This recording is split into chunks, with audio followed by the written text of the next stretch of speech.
Ayan, good morning po sa inyo dyan mga Lods. Ayan, ito tayo ngayon, sisilipin po natin incubator dahil po, nag-ano po siya ngayon, nagsisiw po siya ng isa. Ayan po siya mga Lods, ayan.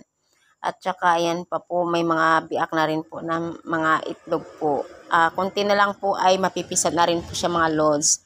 At syempre po mga Lods, inatanggal po natin muna yung ano dahil po may tubig, kaya pinupunasan po natin muna yan. Ayan, kukuha tayo ng pampunas dyan at pupunasan po natin yung may tubig po kasi siya mga Lods. Kaya, ayan, pupunasan po natin. Kukuha tayong pamunas mga Lods. Ayan, may basa kasi.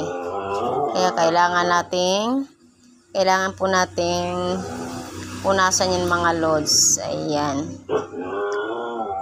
Tapos, ngayon mga Lods, yung iba, ginilid muna natin ibang itlog kasi yan, po siya, masama po siya sa pagkabasa doon.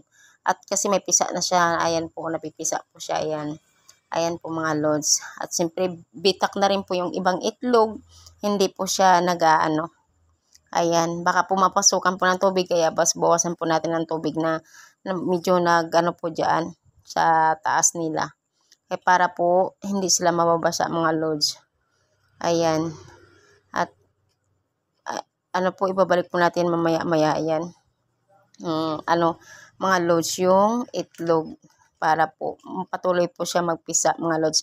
At bukas po mga Lods, sisilipin po natin yan ulit. Baka po mamaya ay mayroon na pong magpipisa po ulit mga Lods. Di po ba? I-monitor po natin lagi mga Lods para po makikita po natin kung ilan pong mapipisa ulit. Basta ngayon pong araw na to, isa na po ang napipisa po niya. At mayroon na pong bitak mga Lods. Kaya ayan. Ipagpatuloy lang po natin sa pagmumonitor po natin mga Lods ang ating itlog nga pinapapisa po natin sa ating incubator mga Lods. Ayan, incubator. Ayan pala. Tapos, siyempre po mga Lods, kung sino pong hindi pa po naka-follow, share and like po sa aking Facebook page, please follow po nyo dyan mga Lods. Follow, share, and like naman po dyan.